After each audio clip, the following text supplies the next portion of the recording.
तू यहाँ क्यों आया? मारेंगे।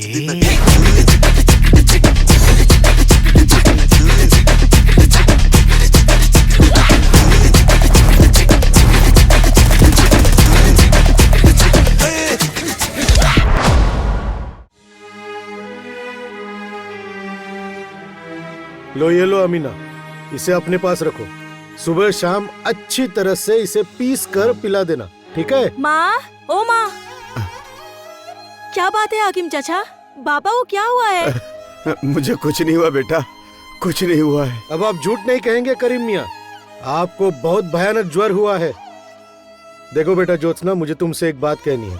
मैंने जैसे जैसे इन्हें औषधियाँ बताई है, वो औषधियाँ अगर सही समय दे दी जाएगी तो कल तक ही तुम्हारे बाबा का ज्वर एकदम ठीक हो जाएगा। कल? हाँ हाँ, कल तक। अभी मैं चलता हूँ। अरे नहीं नहीं, अरे नहीं, अरे क्या हुआ? ना उठ क्यों रहे कल हैं नहीं। आप? अब लेट जाइए। मुझे तो आज ही बगल वाले गुरुकुल में जाना है। हाँ, वहाँ के छात्रों को सांपों से बचने की विद्या सिखानी है बेटा। हाँ, मुझे तो वो वहाँ के आचार्य गुरु ने खुद बुलाया है। हाँ। बाबा आप कहीं नहीं जाएंगे बाबा, आप आराम कीजिए, लेट जाइए। चलिए चलिए जल्दी लेट सुनो बेटा सुनो, उन लोगों ने जब खुद पहल करके मुझे विद्या सिखाने वहाँ बुलाया है, तो अब नहीं जाऊंगा तो विद्या का अपमान होगा बेटा। और फिर हमारे गांव की भी तो अपनी एक इज्जत है ना बेटा। हाँ, अपने गांव की इज्जत रखनी होगी ना। हाँ। अगर ऐसा है तो मैं आपके बदले वहाँ जा सकती हूँ बाबा, ये विद्या तो मुझे भी आती है। हाँ, अरे बेटा, अगर ऐसा कर सकते तो मैं तुम्हें खुद ही नहीं कर देता बेटा। हाँ, लेकिन वहाँ तो कन्याओं का जाना निषेध है। हाँ।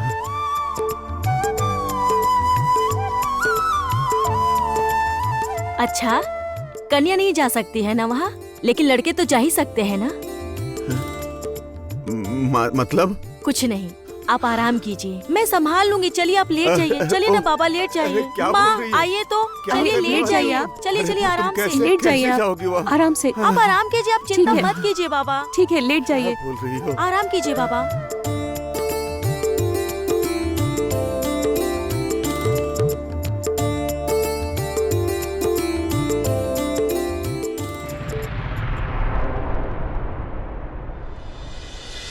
मेरे पुत्र सोमेश्वर के इस लज्जाजनक कार्य के लिए मैं हाथ जोड़कर सभी लोगों से क्षमा मांगती हूँ। सोमेश्वर ने अत्यंत घृणित कार्य किया है। ये यदि एक बार हमें बताता कि सुरभि के प्रति इसका मन दुर्बल है, ये सुरभि को पसंद करता है, तो हम लोग उचित निर्णय लेते, किंतु ऐसा ना करके इसने किसी को भी कुछ नहीं बताया, बलपूर्वक सुरभि को उठाकर ले आया। इसकी मैंने कल्पना तक नहीं की थी। सोमेश्वर ने जिस तरह सबके सामने सुरभि का अपमान किया है, वैसे ही सबके सामने वो सुरभि का सम्मान उसे वापस लौटाएगा। मैं अपने पुत्र सोमेश्वर के साथ आपकी पुत्री सुरभि के विवाह का प्रस्ताव रखती हूँ।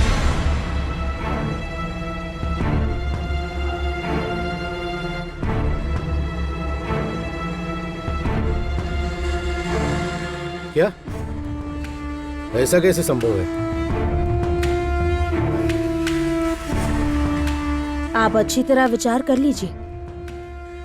दो अलग अलग राज्यों में शत्रुता के संबंध से पारिवारिक संबंध का होना ज्यादा लाभ की बात होती है।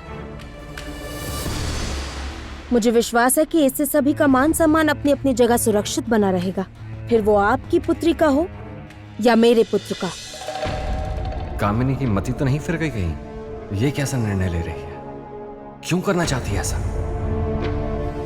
मैं आपको इतना तो विश्वास दिला सकती हूँ कि आपकी पुत्री का मैं किसी भी तरह से अपमान नहीं होने दूंगी। ये मेरे पास मेरी पुत्री की तरह रहेगी। ये सब क्या हो रहा है?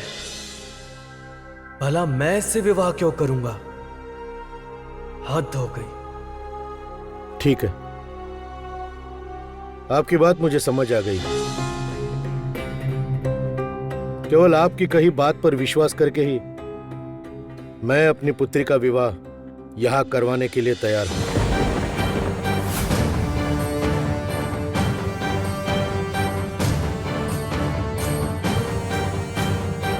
पर ध्यान रहे मेरी पुत्री को किसी प्रकार का कोई कष्ट ना हो। वास्तव में जानती हैं, बड़े बड़े लाड़ प्यार से पाला है इसे। आप निश्चिंत रहिए, इसकी देखभाल में मैं कोई कमी नहीं होने दूंगी। तो फिर मैं चाहता हूं जितनी शीघ्रता से हो सके इस विवाह की व्यवस्था कर दी जाए।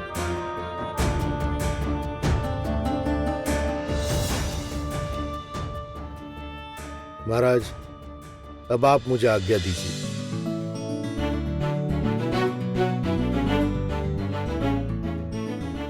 जाओ पुत्री, अपना ध्यान रखना। आओ चलो।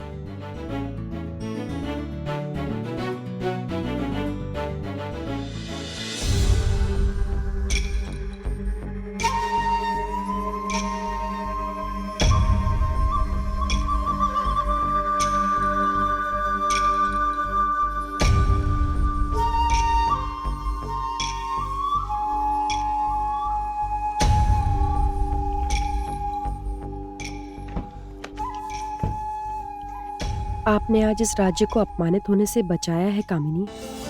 सच में कामिनी, आज यदि तुम यहाँ नहीं होती तो ये राज्य, राजमहल, इन सब का मान सम्मान सब कुछ विसर्जित करना पड़ता। ये सब बातें छोड़िए और जिसके लिए मैंने इतना परिश्रम किया है वो असली बात शीघ्रता से कह दीजिए महाराज।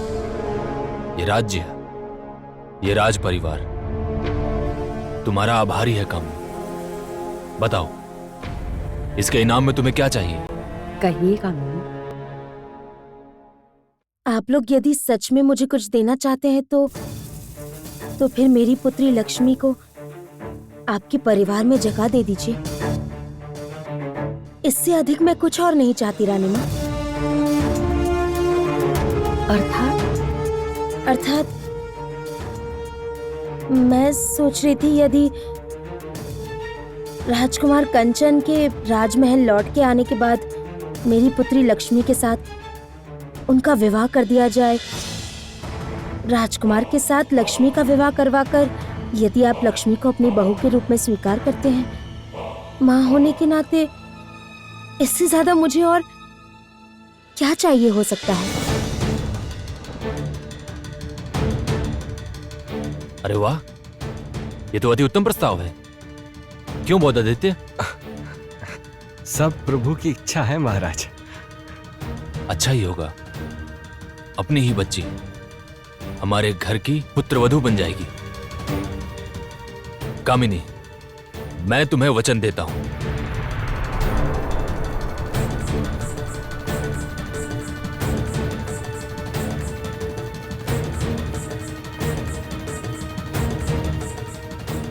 वाह कामिनी वाह, आखिरी चाल में बड़ी जीत लेने में सच में तुम्हारा कोई मुकाबला नहीं है। चलो, सबसे बड़ा कार्य तो निपट गया, अब केवल एक छोटा सा कार्य बाकी है।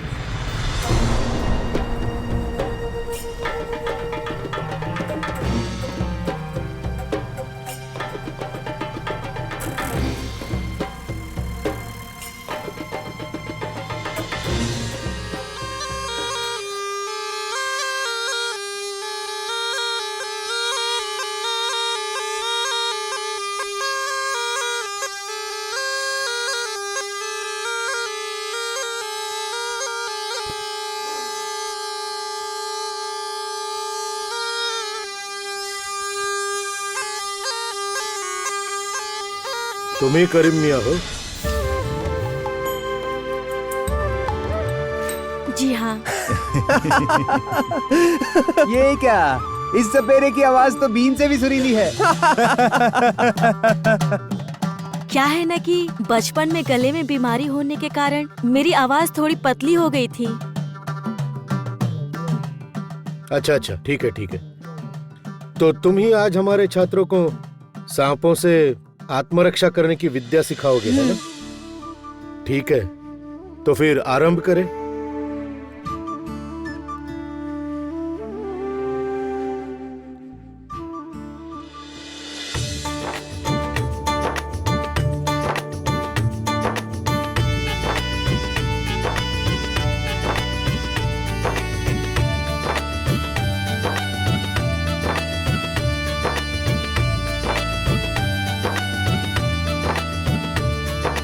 শুনো শুনো শুনো সবে শুনো দিয়া মন, শুনো শুনো জনগণ শুনো দিয়া মন, সাপেদের কাহিনী আজ করি গো বর্ণন।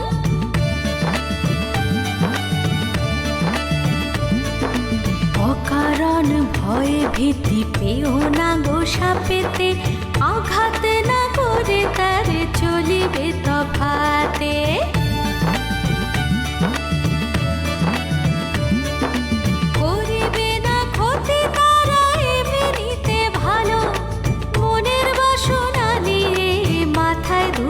ভালো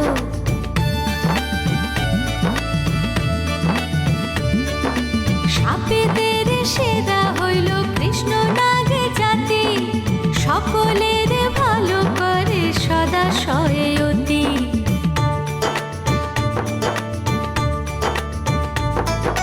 সবুজাভ রং তার শান্ত তার মন, মানুষের হিতের কথা ভাবে সর্বক্ষণ।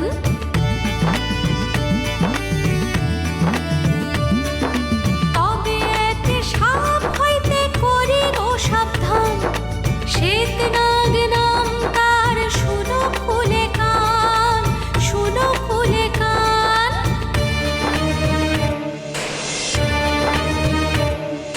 শরীর সাদা যে তার, মন তার কালো, ভয়ানক বিষধর, বুঝে শুনে চলো।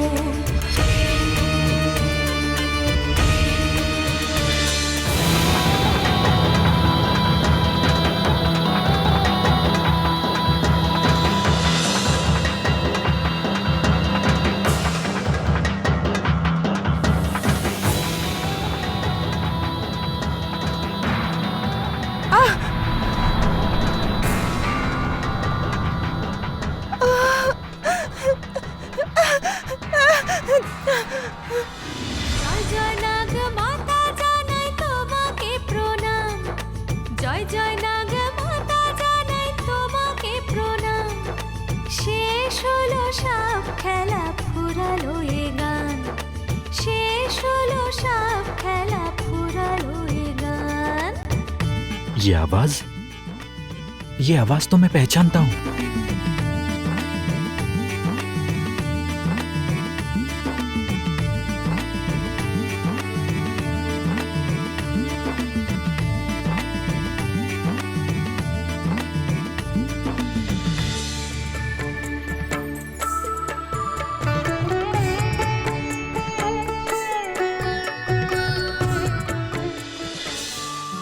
अरे, ये तो कोई पुरुष नहीं, ये तो लगता है वही बहुरूपिया कन्या है जो मुझे बार बार दिखती है।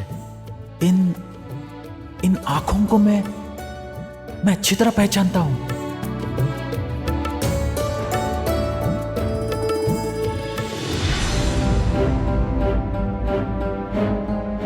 ये क्या, आप इस वेश में?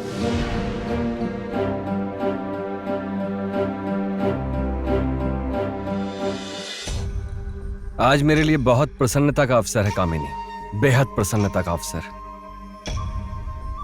केवल तुम्हारे कारण कामिनी, इतने वर्षों पुराना स्वप्न आज सत्य होने वाला है। अच्छा कामिनी, फिर आज तो हमारे लिए उत्सव का दिन होना चाहिए ना? उत्सव ही मनाते रहिए।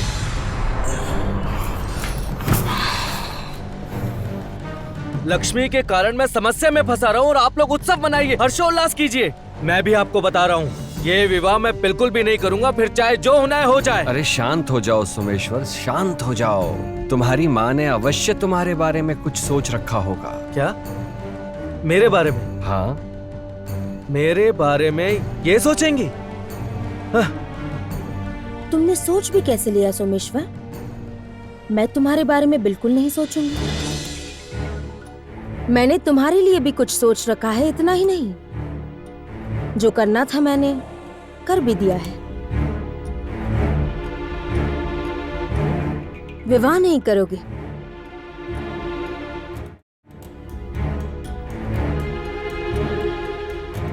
अरे बाबा, तुम विवाह करोगे भी कैसे? अगर वधू ही नहीं होगी तो फिर तुम विवाह करोगी भी कैसे, बताओ?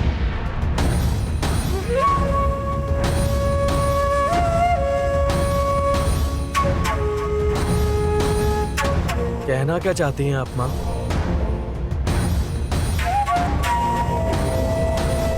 बड़े दुख के साथ बताना पड़ रहा है सोमेश्वर।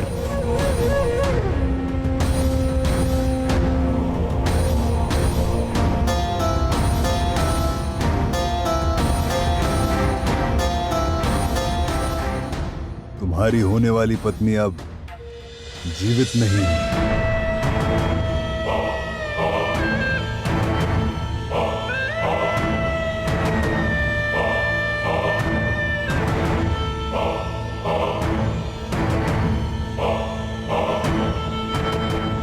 उसकी आत्मा को शांति मिले। आपने मुझे पहचाना कैसे? कौन है आप? ये मेरे भ्राता हैं। मेरे कहने पर ही इन्होंने सूरबी को तुम्हारे रास्ते से हटा दिया है।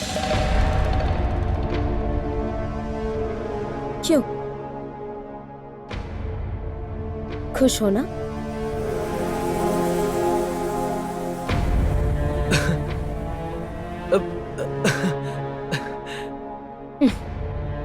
तो देखो सोमेश्वर, अब तुम्हें मेरी एक बात माननी पड़ेगी।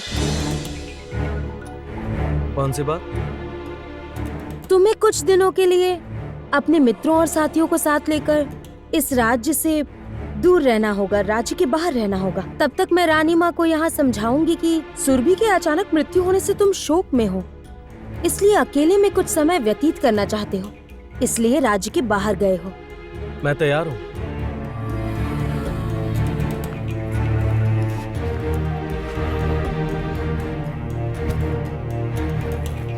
तुम जाओ सोमेश्वर। धन्यवाद भ्राता। धन्यवाद कहकर पराया मत करो बहन। सोमेश्वर की समस्या तो अभी के लिए मिट गई, और फिर राजकुमार कंचन के राजमहल लौटने का समय भी आ गया है। अब तो राजमहल में उत्सव होगा। उत्सव!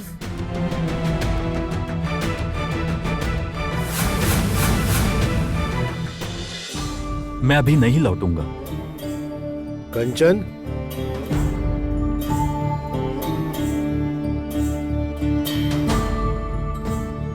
प्रणाम आचार्य देव। मैं विदा लेने आपके समक्ष आ रहा था।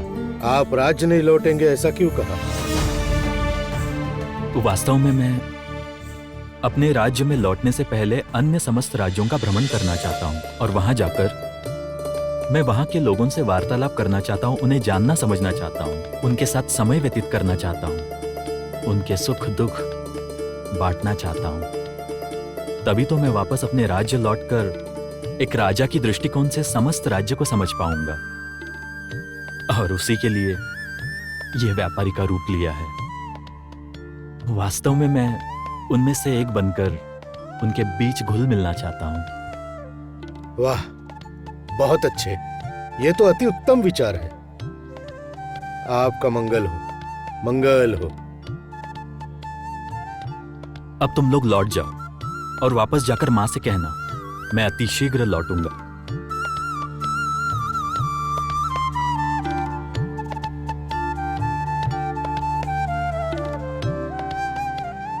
अच्छा आचार्य देव, वो जो सपेरा आया था वो कहाँ गया? वो तो उधर नदी की तरफ गया। उसी और उसका गांव है।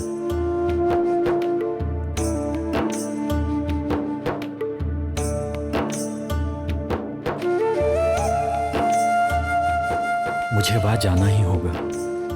वो कन्या निश्चित रूप से अभी दूर नहीं होगी। मुझे आज उसे रोकना ही होगा। जानना होगा कि बार बार मेरी आंखों के सामने से ओझल क्यों हो जाती है, क्यों।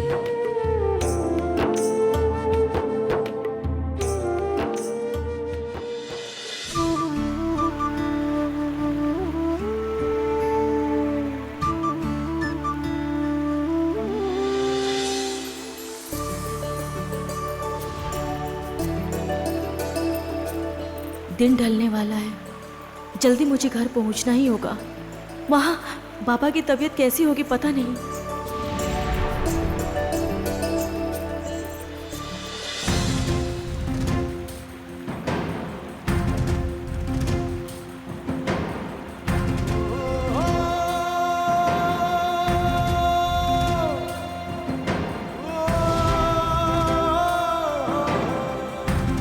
आज मुझे पता लगाना ही होगा कि कौन है ये कन्या, क्या परिचय है इसका, क्यों ये बार बार इस तरह मेरे सामने आ जाती है, क्यों मुझे ऐसा लग रहा है जैसे हमारा वर्षों का संबंध है। आज जैसे भी हो मैं अपने सभी प्रश्नों का उत्तर लेकर ही वापस लौटूंगा।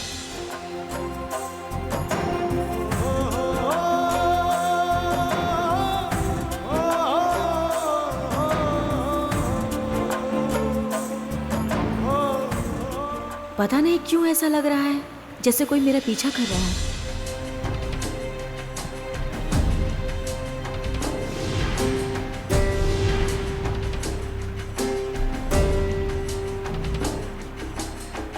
नहीं, शायद ये मेरा वहम है।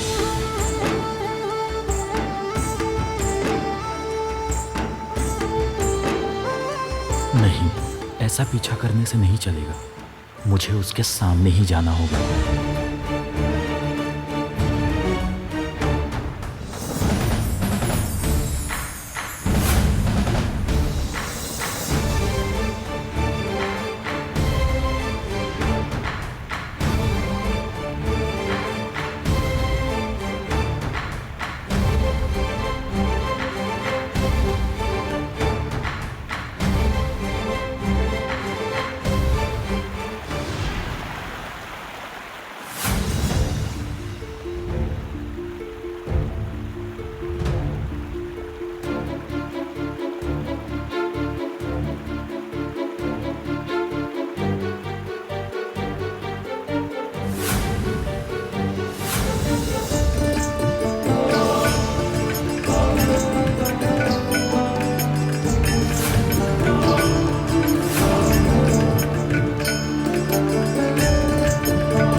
कौन हो तुम?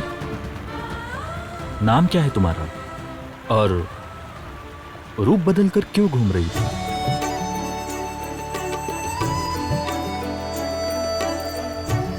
क्या हुआ? चुपचाप क्यों खड़ी हो?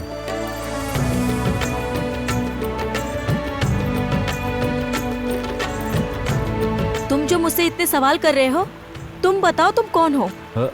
मैं हाँ तुम। तुम्हारी वजह से मैं नदी में गिर गई होती। तुम कब से मेरा पीछा कर रहे हो? बताओ बताओ तुम कौन हो? क्या हुआ? अब जवाब नहीं दे रहे हो? तुम्हारा घर कहाँ है? मुझे तो नहीं लगता कि मैंने तुम्हें पहले कभी गांव में देखा हो।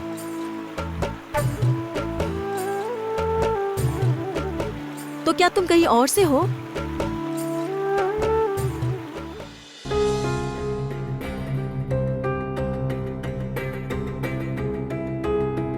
मतलब तुम लोग कर देने से मना कर रहे हो? जी वो महाराज, अचानक वर्षा पड़ने से सारी फसल नष्ट हो गई। स्वयं के लिए भी खाने को अनाज नहीं है। ऐसी अवस्था में आपको कर कैसे दे बताइए? हाँ महाराज, इसीलिए आपसे हमारा यही अनुरोध है कि इस बार यदि आप हमारा कर माफ कर दे तो। हाँ महाराज, कृपा कर लीजिए महाराज।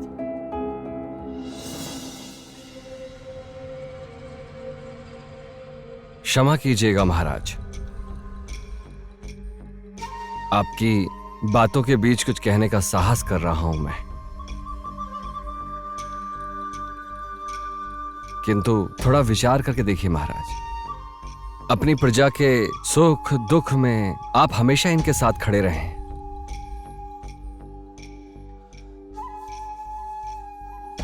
आपकी प्रजा को आपका सहयोग हमेशा से मिलता आया है, किंतु आज पुनः मांगने आ गए।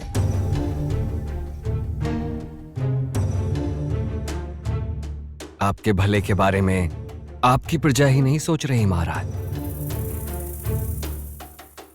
हाँ महाराज, आपसे हमारा एकमात्र यही अनुरोध है कि केवल इस बार हमारा हर्जाना आप माफ कर दी।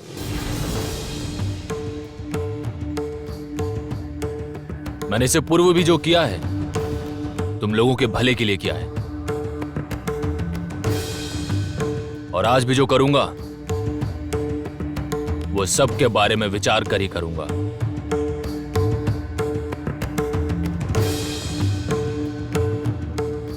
रारी,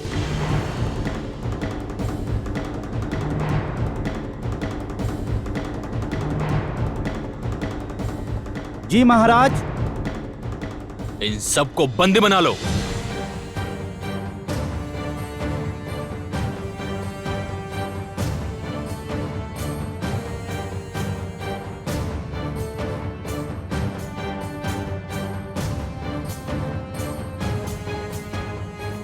हमारे राज्य में ऐसे किसी व्यक्ति के लिए स्थान नहीं है जो राजा की बात का उल्लंघन करता हो या कोई विरोध प्रदर्शित करे। जाओ, इन सबको ले जाकर कारागार में बंद कर दो।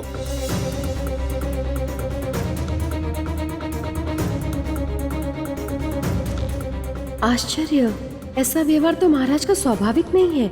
ऐसा निर्देश उन्होंने कैसे दिया? ना, मुझे इस विषय में उनसे बात करनी पड़ेगी। आज तो बस संध्या हुई है महाराज, अभी तो आपके हाथों से विजयनगर की काली रात छाना बाकी है। क्या हुआ? मुंह क्यों बंद हो गया तुम्हारा? बताओ क्या नाम है तुम्हारा? मेरा नाम कंचन है।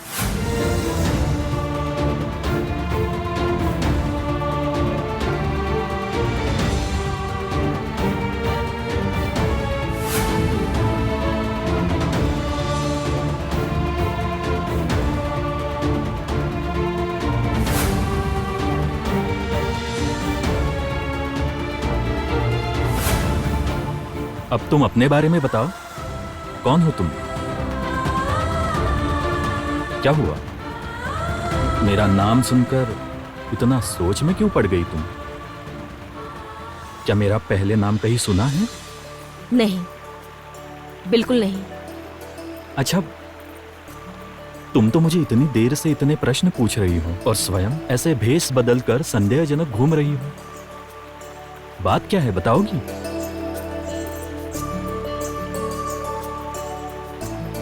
बाप रे बाप, कितनी देर पहले गुरुकुल से निकल गई थी घर जाने के लिए, अभी तक घर नहीं पहुंच पाई। एक तो शाम भी ढलने वाली है और बाबा भी बीमार हैं। मुझे जल्द से जल्द घर पहुंचना ही होगा। अरे सुनो मेरी बात, मैं तुमसे एक प्रश्न पूछ रहा हूं, उसका उत्तर दिए बिना कहां जा रही हो? विचित्र कन्या है, मेरे प्रश्न का उत्तर दिए बिना चली गई। रुको, मैं अपने प्रश्न का उत्तर लेकर ही रहूंगा।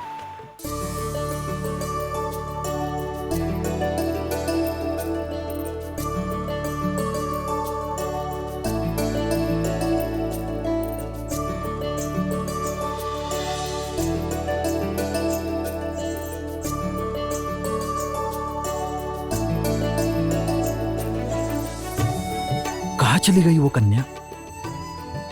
अभी अभी तो यही थी।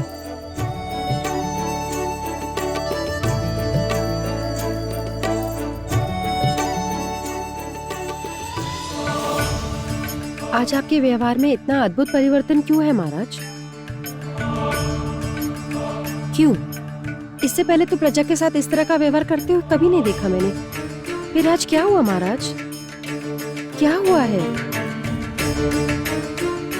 परिस्थितियां पहले जैसी नहीं है रुक्मणी। भूलिए मत, पिछले 10 वर्षों में हमारे राज्य का प्रभाव धीरे धीरे कम होता जा रहा है। राज्य के सेनापति विलुप्त हो गए। हमारी सेना की क्षमता घट गई है। केवल बौद्धादित्य की सूझबूझ और सहायता के कारण ही मेरे लिए अभी तक राज्य पर शासन कर पाना संभव हो सका है। और बौद्धादित्य की यह बात सही भी है। हम यदि अभी से प्रजा के प्रति कठोर नहीं होते हैं तो वो दिन दूर नहीं जब हमारी प्रजा हमारे विरुद्ध विद्रोह की घोषणा करने के लिए तैयार हो जाएगी। महाराज, बौद्धादित्य की क्षमता पर मुझे तनिक भी संदेह नहीं है, किंतु फिर भी मुझे लगता है कि आपको एक बार और विचार करना उचित होगा। अचानक आपको लगता नहीं ये आपका कठोर व्यवहार प्रजा को विद्रोह के लिए विवश नहीं कर देगा? नहीं नहीं, हम इस विषय पर और सोच विचार नहीं करना चाहते रुक्मणी, बिल्कुल नहीं। कंचन ने संदेश भिजवाया है, वो अति शीघ्र वापस लौट आएंगे। कंचन के लौट कर आने के बाद उनके हाथों में समस्त राज्य का कार्यभार सौंपकर हम अब निश्चिंत होना चाहते हैं रुक्मणी। बस बस। ठीक है, आपको जो ठीक लगे आप वही कीजिए।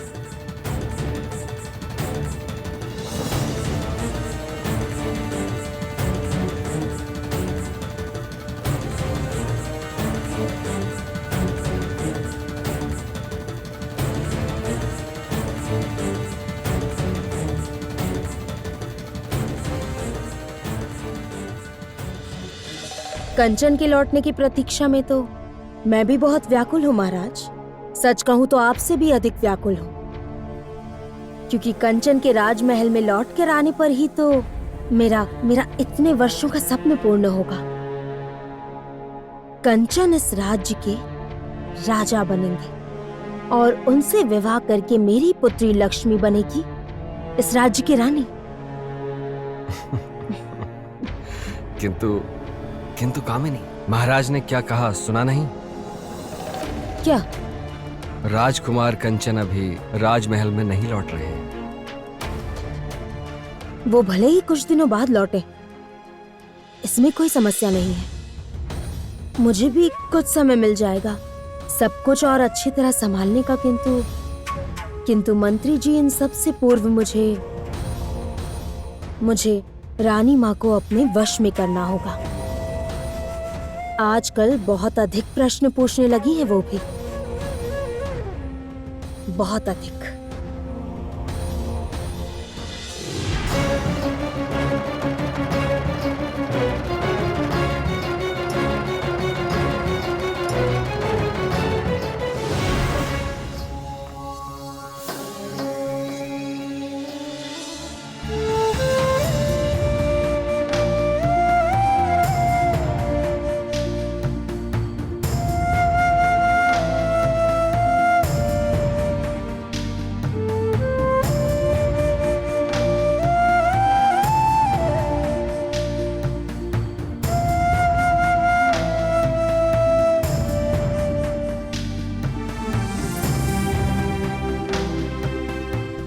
आखिर चाहते क्या हो तुम?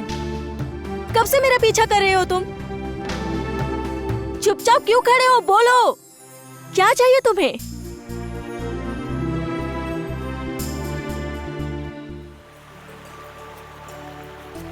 अच्छा बताओ, क्या जानना चाहती हो? मैंने तो पूछा था, तुमने जवाब ही नहीं दिया। सवाल पूछती हो तो जवाब नहीं देते हो। कब से मेरा पीछा कर रहे हो तुम? पोशाक से तो तुम सभ्य लगते हो और लगता है कि तुम दूसरे गांव से आए हो।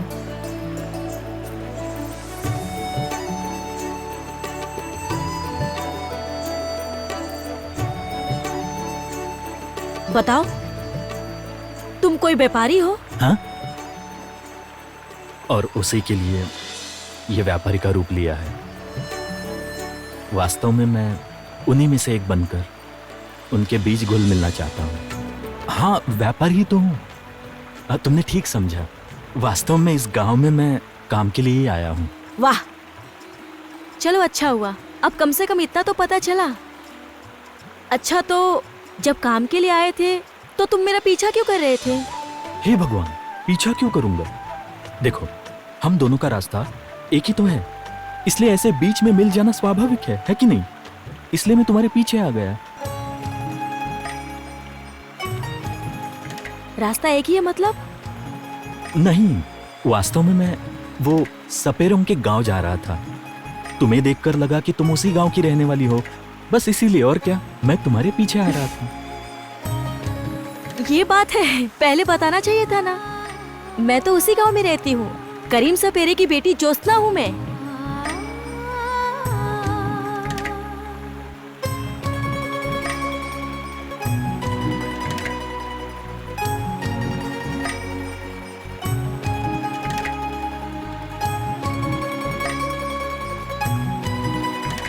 क्या हुआ ज्योत्सना? आज प्रसाद नहीं लिया? माफ कीजिए, घर जाने की जल्दी में भूल गई थी मैं। कल्याण हो।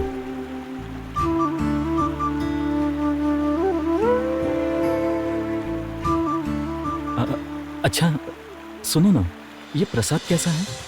दरअसल पंडित जी रोज घर जाते समय मुझे प्रसाद देकर जाते हैं। ओह, तुम भी लो, ये लो। अरे वाह, बूंदी का लड्डू, ये तो मुझे बहुत अच्छा लगता है।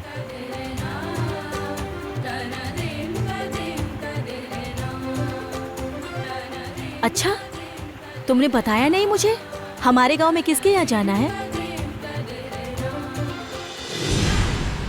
क्या हुआ, बताओ। अरे बताओ।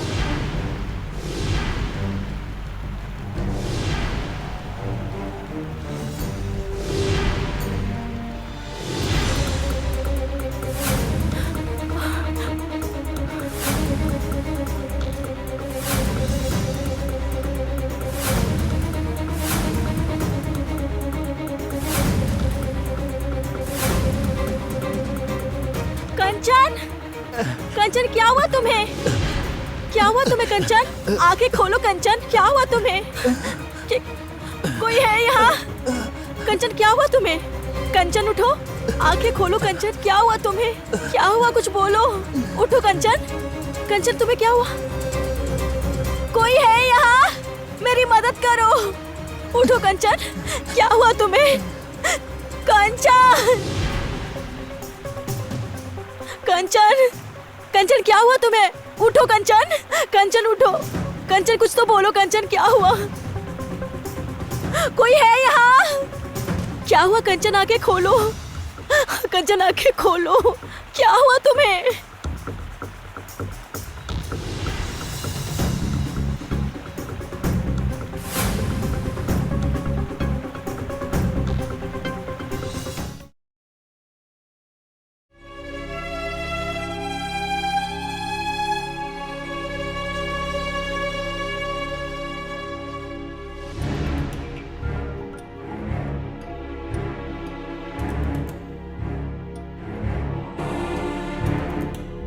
ये क्या है?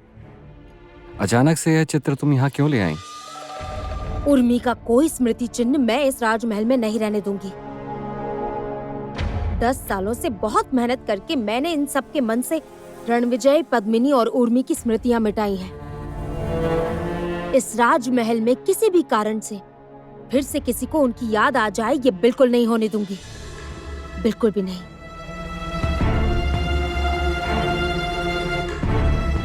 लेकिन उसके लिए यह चित्र इस कक्ष में लेकर आने का क्या अर्थ हुआ, समझा नहीं मैं।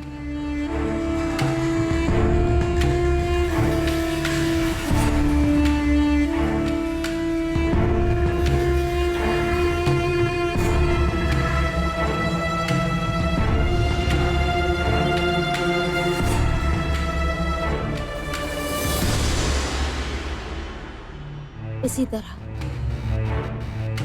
बस इसी तरह सबके मन से मिट जाओगी तुम उर्मी। तुम्हारी याद किसी को नहीं आएगी, किसी को नहीं।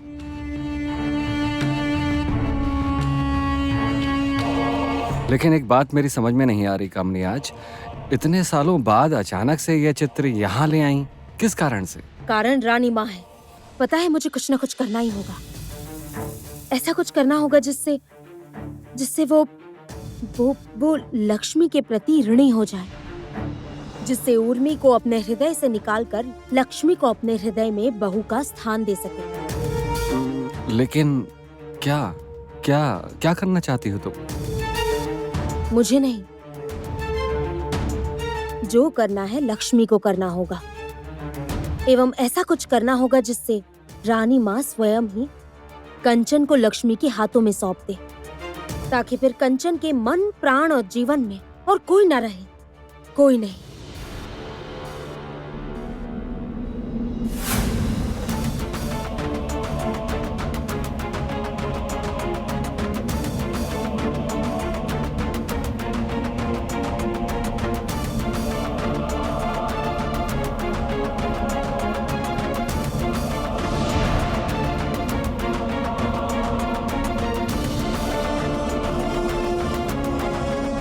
कक्ष के सारे द्वार और खिड़कियां बंद है। उसके बावजूद इस तेज हवा ने आकर ये आग बुझा दी। ये कैसा संकेत है?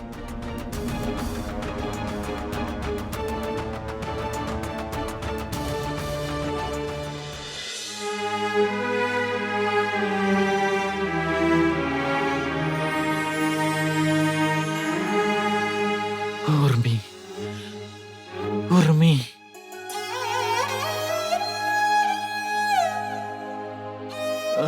उर्मी, उर्मी, उर्मी, उर्मी, उर्मी। क्या कह रहे हो तुम? क्या बड़बड़ कर रहे हो तुम? वो कहाँ है? वो कहाँ है? और मैं कहाँ हूँ? तुम मेरे घर में हो, आराम कर रहे हो। हकीम चाचा ने कहा है कि तुम केसर वाले लड्डू खाकर बीमार हो गए थे। केसर खाने से तुम बीमार हो जाते हो, ये बात मुझे पता थोड़ी थी।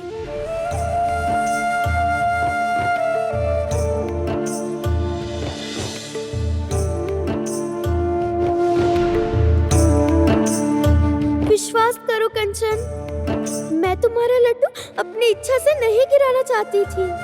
उस लड्डू में केसर की गंध आने की वजह से ही मैं समझ गई थी कि उसमें केसर है। वो केसर मिलाए हुए लड्डू खाकर तुम अस्वस्थ हो जाते। दरअसल वास्तव में स्वयं ही स्मरण नहीं रहता। जिसे स्मरण रहता था वो तो अब है ही नहीं मेरे साथ। क्या हुआ? किस बारे में सोच रहे हो? क्या हुआ, बताओ ना।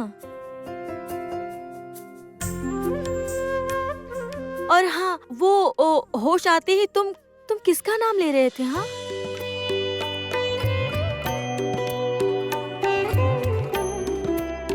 क्या हुआ, बताओ ना। किसका नाम ले रहे थे तुम उस वक्त? किसका नाम ले रहे थे, बताओ ना। अजीब है ये तो। अचानक इसे देखकर मुझे उर्मी की याद क्यों आ रही है? क्या हुआ?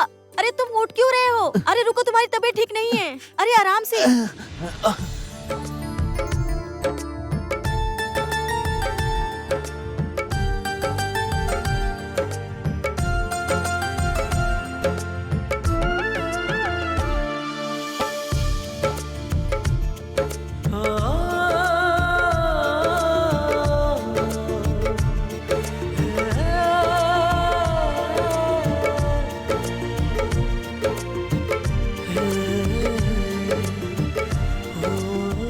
ज्योत्सना बेटा, क्या हुआ बेटा? आराम से उठो। तुम जाग क्यों गए?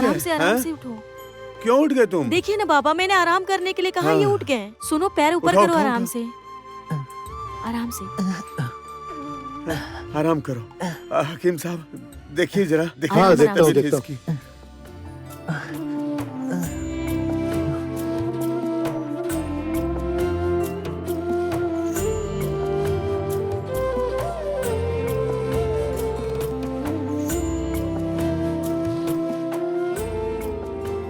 क्या लगता है?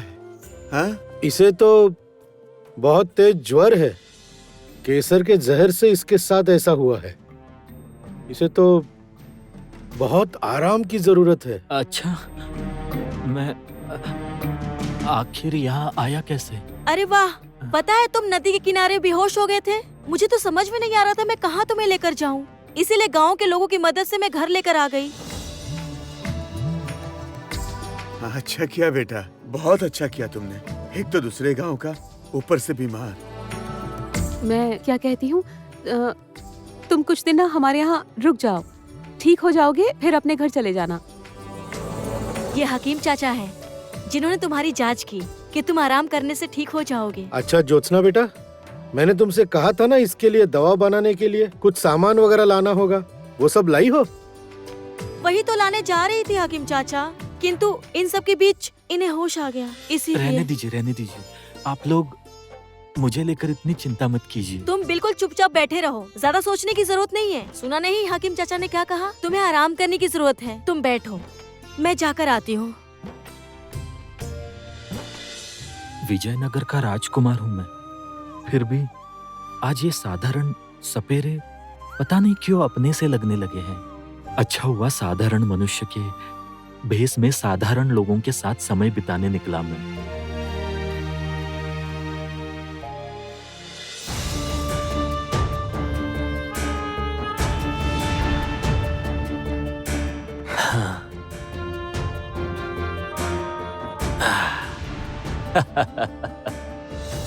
देखिए देखिए बोधादित्य, कितनी अच्छी चाल चली है हमने। ये पहली बार आप हारने वाले हैं। सब प्रभु की इच्छा है, पर आपकी एक चाल थोड़ी सी गलत हो गई महाराज। कौन सी चाल? कंचन की गुरुकुल की शिक्षा पूरी होने के बाद भी आप उसे ऐसे ही घूमने दे रहे हैं, क्या ये ठीक कर रहे हैं? नहीं, मतलब उसे भी तो सोचना चाहिए था। शिक्षा पूर्ण होने के बाद जितनी जल्दी हो सके वापस लौटकर अपने राज्य का कार्यभार संभालें। ऐसा नहीं लगता आपको? महाराज, मैंने क्या कुछ अनुचित कहा? नहीं बोधादित्य, आपने बिल्कुल अनुचित नहीं कहा। जिन परिस्थितियों में कंचन को इस राज्य से जाना पड़ा था, इतने सालों बाद वापस यहाँ लौटकर आने के लिए उसे थोड़ा मानसिक रूप से तैयार होना होगा। उसे जितना समय हो सके अपने जीवन को अपने हिसाब से जी लेने दीजिए। वास्तव में हम उसके जीवन में अभी से बोझ नहीं डालना चाहते।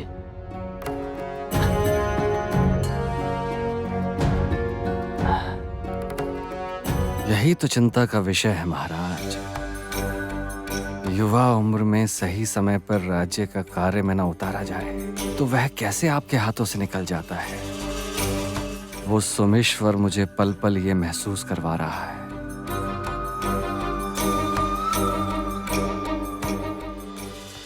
हाँ, माँ ने भेजा है घर का सामान लाने के लिए। देखिए, चलो जल्दी करो। हाँ, अरे बहन जी आइए ना, देखिए ना, ताजा सब्जियाँ लेके जाइए घर के लिए। हाँ,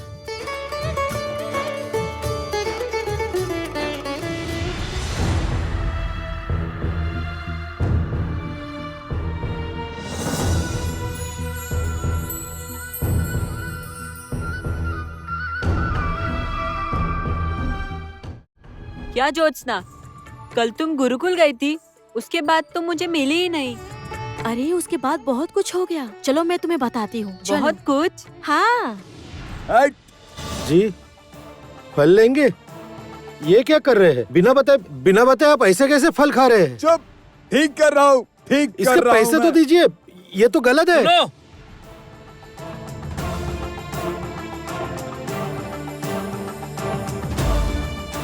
इसके पैसे चुकाओ और इसका मुंह बंद करो।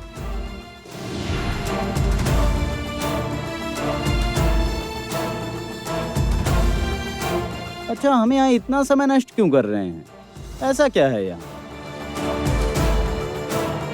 यहाँ की सबसे अमूल्य संपत्ति, जिसे मैं अपने साथ ले जाऊंगा।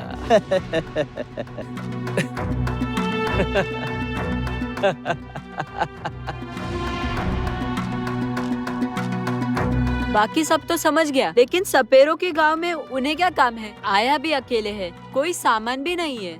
मुझे तो संदेह हो रहा है ज्योत्सना। इसमें संदेह की क्या बात है? होगा उसे कोई जरूरी काम। पहले वो ठीक तो हो जाए, उसके बाद ये सब देखा जाएगा।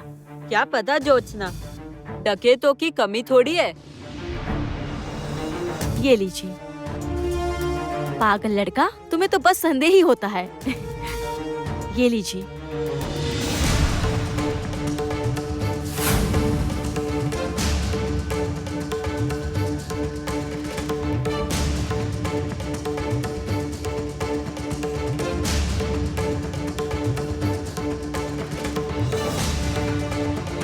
हाँ, चलो पवन।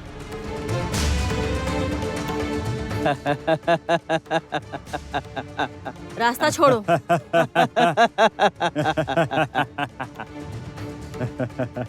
एक बार अगर तुम्हारे रास्ते में हम आ ही गए हैं तो फिर इतनी आसानी से कैसे हट जाएं, सुंदरी?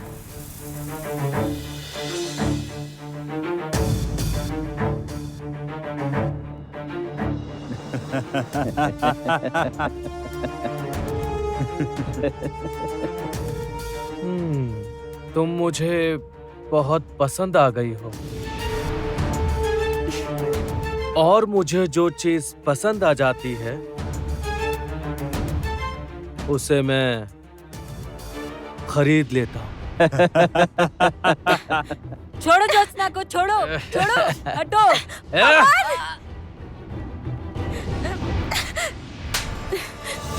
चल पवन। और एक बात याद रखना, कभी भी किसी भी इंसान के साथ, खास करके किसी लड़की का अगर अपमान किया ना, तो ये थप्पड़ याद रखना। चल पवन।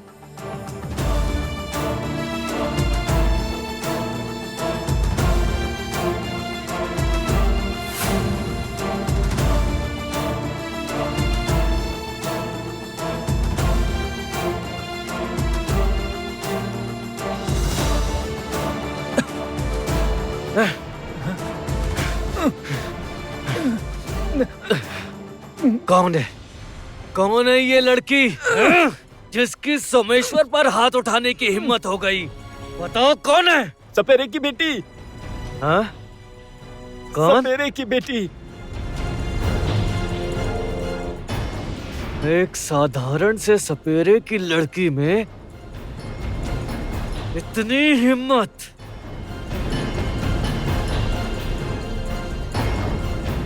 अच्छी बात नहीं।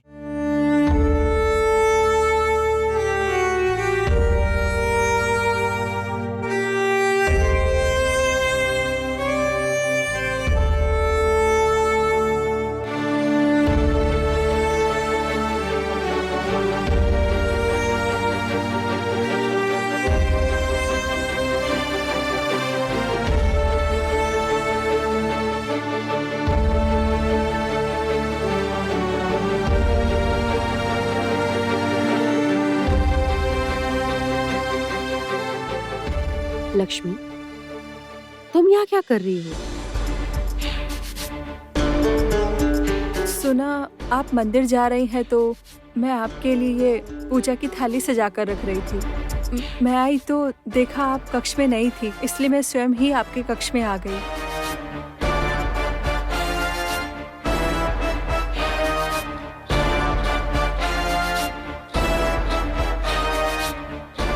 ओह, मैं आपकी अनुमति के बिना आपके कक्ष में आ गई, इसलिए कदाचित आपको अच्छा नहीं लगा, है ना? नहीं नहीं, ऐसा नहीं है, किंतु पहले तुम्हें कभी पूजा वगैरह में इतनी रुचि लेते नहीं देखा ना, इसलिए जरा चौंक गई। वो क्या है ना, वास्तव में माँ कहती है कि मैं आपके पचिन्नों पर चलूं। उनका कहना है आपसे बहुत कुछ सीखने जैसा है, इसलिए मैं थोड़ी बहुत आपके जैसे बनने की चेष्टा कर रही हूँ। अच्छा ठीक है, तो फिर चलो पूजा घर में चले। पूजा की थाली ले लो। लक्ष्मी को तो आपके जैसा बनना ही होगा, रानी बनना होगा, कंचन की रानी। और ऐसा होने के लिए जो करना पड़ेगा लक्ष्मी सब करेगी।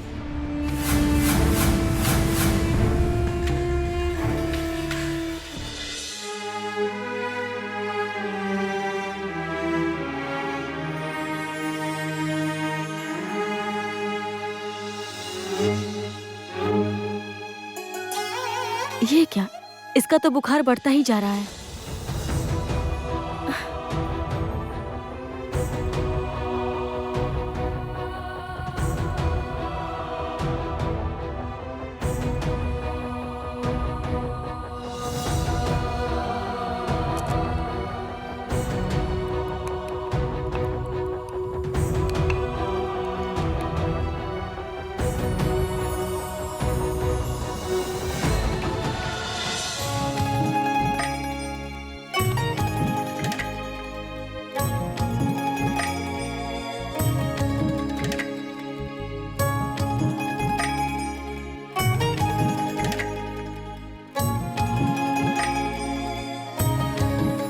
ज्योत्सना, हाँ हाँ माँ।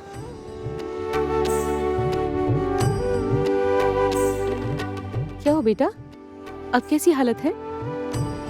हालत तो अच्छी नहीं है माँ, सब मेरी गलती है। मेरे हाथों से ही वो लड्डू खाकर इसकी ये हालत हुई है।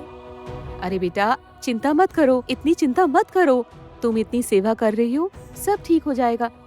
सुनो, तुम एक काम करो, तुम थोड़ा आराम कर लो, मैं बैठती हूँ यहाँ। नहीं नहीं, मैं कहीं नहीं जाऊंगी, ये पहले ठीक हो जाए, उसके बाद मैं आराम कर लूंगी। हाय अल्लाह, चेहरा तो देखो कितना मासूम सा है। क्या पता किस माँ का मासूम सा बच्चा है, ऐसे दूसरे गांव में आकर मुसीबत में पड़ गया। जो भी हो, मैं तुम्हें ठीक करके रहूंगी, उसके बाद तुम्हें तुम्हारी माँ के पास भेज दूंगी, वादा रहा।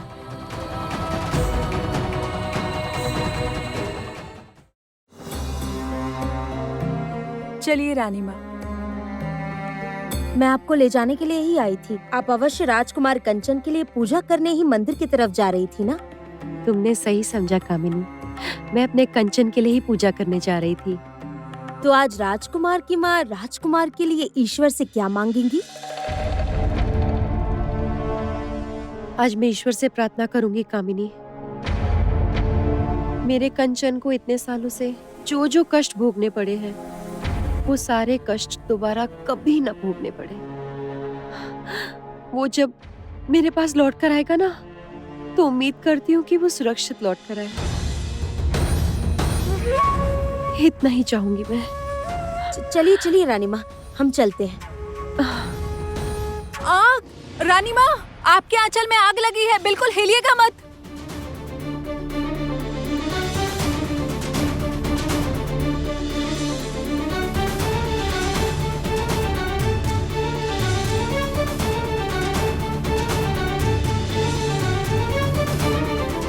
चलो, आग तो बुझ गई है।